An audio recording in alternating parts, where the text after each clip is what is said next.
Welcome back, Troglodytes, to your daily dose of guitar information, the Trogly's Guitar Show. Today's episode is sponsored by Fender. They wanted me to do a review on one of their new Squier Paranormal guitars. So they sent this to me for free, so that's full disclosure here. But the best thing is you guys actually have the chance to win your choice of a new model from the Paranormal series. So if you missed my last video of the offset Telecaster, here's your options. You've got the 90s grunge alternative type guitars with the Tornado, Cyclone, and the Supersonic, or you can go over to that Telecaster section and select from the offset Tele, the Baritone Cabronita, or the thin line Cabronita, or hey, if you're a bass player, check out their new Paranormal 54 Jazz bass. All of these are on the table, so if you win this giveaway, you get to choose. And it doesn't matter what color you want as long as it's, standard option. All you have to do is like the video and subscribe to my channel and share the video with a friend and leave a comment letting me know which one is your favorite from this new series. So which Squier did I choose? That's the big question here. I think the title probably gives it away. It's the Baritone Cabronita because I am a huge fan of baritone guitars, and the fact that this one is so affordable, and knowing that baritone guitars from Squier and Fender tend to hold value pretty well, that's why I decided to check this one out. But this is kind of a interesting reheated hamburger vibe going on here with the reflective surface right here. There she is. So this one, it also has that gloss finish like that last one, and it's got that nice light maple color to it. But here it is in the all black finish. It looks like we got a little knob thing on here. So this is just a sweet jet black finish here. This thing's got a little bit of weight to it, mainly in the body. That's what my first impression is. Now I'm starting to see it. This neck is considerably larger than that last one. So extended scale baritone guitars. You can use them for really deep tunings. You can actually tune them up to standard and it just sounds like a really fantastic beefy guitar. That's the way I prefer to use them, but I mean, you can tune these to pretty much whatever you want. It really just depends on what gauge strings you have. Obviously, you're not going to do standard tuning when you have these big whompers. I just really hate the tacky look of these things over top of it. So I think as a store and dealer, before you take those photos, just go ahead and take these things off. That makes that guitar look so much better.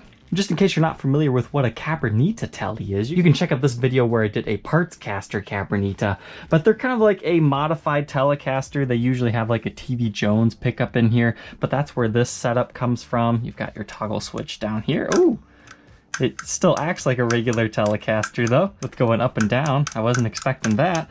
Then you get master volume, master tone, and it looks like we have some sort of a P90 pickup in this one. We'll have to see what they're actually calling it. But first impressions here, it just seems to be lacking that wow factor. I think it would be great if they did a limited run where they like add binding or do a special limited edition finish, but I think this one is all about playability. It's a very inexpensive baritone guitar from a manufacturer that you know and trust. So let's go ahead and throw this guy on the workbench and take an individual look at its parts and specs before we get on to the playing demo. Inside the Baritone Cabronita Tele. Doesn't that look so much better without those plastics over top of it? So our pickups within here are just kind of P90 in style. The official term is Alnico Soap Bar Single Coil to give you that traditional Fender sound, as they're saying. But I think we all know what these are. They're P90 styled pickups. But it looks like they just have these two foam blocks. You also have the springs. So they're pretty well set as far as setting the height of the pickups that you want. And they just mount using two large screws right here. You can see those right here, and they just secure directly to the body. So as far as pickup upgrade options, you're probably looking at just the P90s. You might be able to put a TV Jones in here. Potentially try a mini humbucker. You might have to route out a little bit in order for the pickup springs to work and get a new base plate. So you don't have quite as many opportunities to modify this one, but what I did like seeing is underneath this pickguard, you actually have this small route. So if you wanted to add like a kill switch or some other controls underneath your pickguard, they've kind of already got that started for you. It wouldn't be as hard to take your router and continue on here. But the downside to that is if you don't like the pickguard and you wanted to take it off, you're now going to have that little route showing. But your bridge pickup, pretty much the same stuff going on down here, but you can see it looks like they might have accidentally drilled it in the wrong location and then they filled it at the factory and then re-drilled it. And I don't see any type of readable markings in these guys either. And the body is made of poplar on this one. I don't see any like big exposed areas except for, you know, in the screw holes right here. But the bridge is just kind of your standard bolt-on one. You've got individual saddles to adjust your intonation, so you're pretty good to go there. Not the highest quality bridge in the world, but it does the job. And you can see here it's a string through design, and you've got your grounding wire, and it is secured by 5 screws to the top. You've got the flat top knurled knobs here, master volume, master tone, and once again 3-way toggle switch. Standard stuff, bridge, middle, and neck. And the bridge is reading 6.29k ohms. Our neck position is reading 6.14, and the middle, just for fun, about half that, 3.14.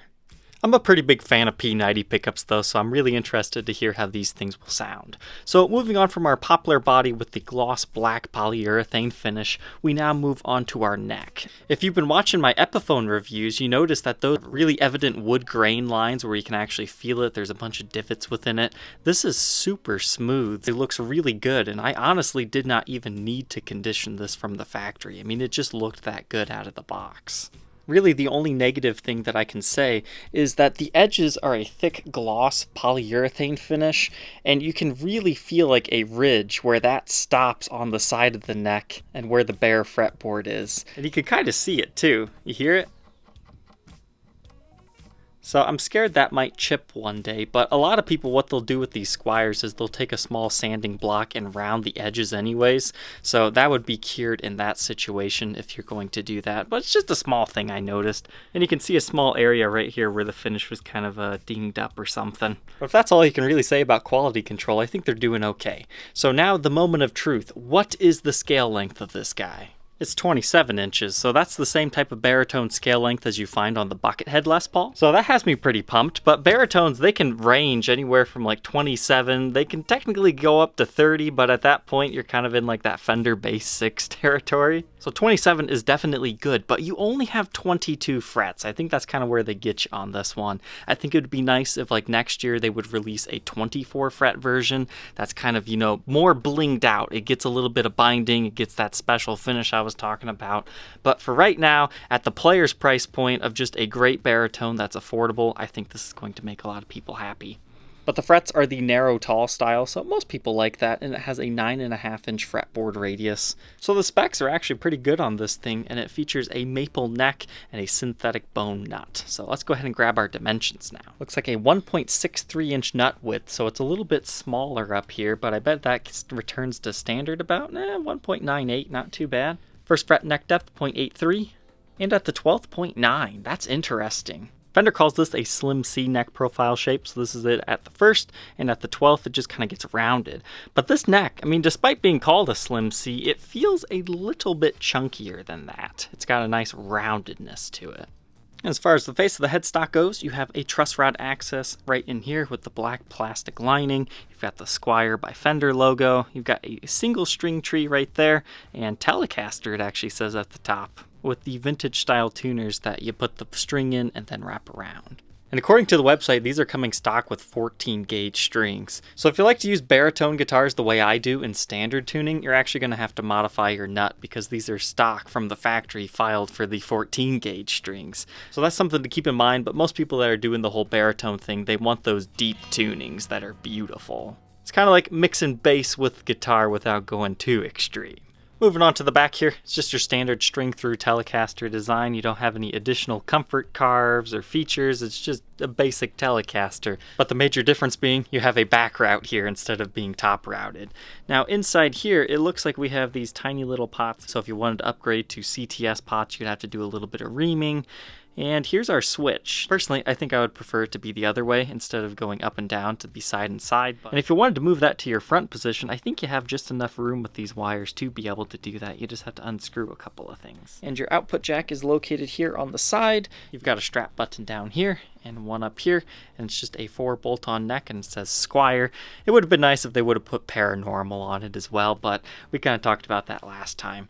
So our neck is maple. It's got all these nice little maple streaks. Yeah, you got a little bit of bird's eye going on with this one. Not a lot, but a little bit to say, hey, we have something. It's always fun to see what you can find on these less expensive guitars. But these guys are crafted in China. There's our serial number dating it to 2020. And you've just got these vintage Kluson style tuners. And it looks like I see a very small ding right there from the factory. All said and done, this thing weighs 7 pounds, 10.9 ounces, so not too bad. Let's go ahead, plug this thing in, and hear how it sounds.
Now that we know all about the Squier Baritone Cabronita Tele, what are my final thoughts on this thing? They've knocked it out of the park once again. That's what I've got to say with this. I mean, there's a few things that are not so good, but there's a lot that I really enjoyed about this thing. So let's start with the not so good things.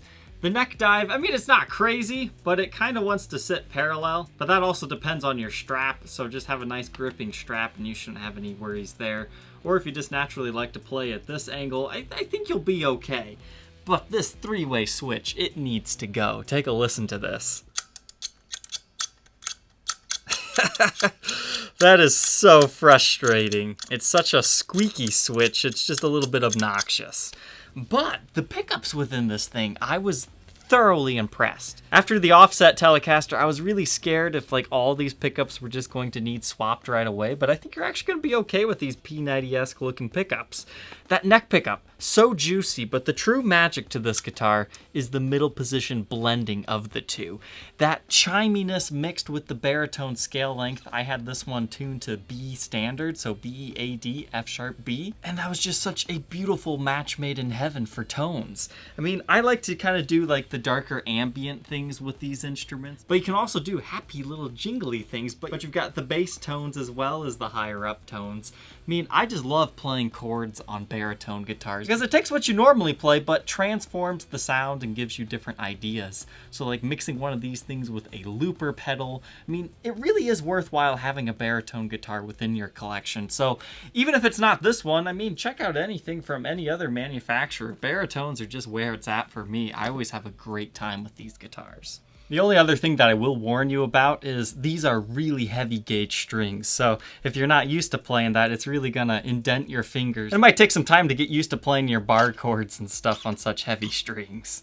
So quality control wise, pretty much the only thing we really found was that little ridge of finish along the edge of the neck. And honestly, playing that, it doesn't affect anything at all. You can't even tell it. It's really just when you're on the workbench when you can kind of feel that. So I would definitely suggest checking one of these things out. And hey, if you're the lucky winner, you get the option to choose any of these new Paranormal series guitars. So let's go ahead and check this one out under Blacklight just for fun before we say goodbye. Pretty much the only thing glowing here is our pick guard, our pickup covers. You've got this. I mean, I don't think I've actually took the time to mention just how creamy and white these are in person. They remind me of like a vanilla yogurt. Now this is kind of cool. Your side dots glow. You don't always see that on those, so that's kind of cool. Nice little stage effect if you're playing on a dark stage. Just have a black light on you, and it's like the free glow in the dark binding dot inlays. That's cool. But everything's looking good on this one. Unfortunately, these guys do not come with a case or gig bag or anything, so that's going to be the end of this episode. I hope you enjoyed getting to take a look at the new Baritone Cabronita. It was a fun guitar to check out, and I would recommend checking one of these things out, even at the $399 price point. So good luck to you guys in the comments section, and I can't wait to pick a winner. Thank you for watching. Don't forget to like, comment, and subscribe, and we will see you tomorrow on the next episode. Take care.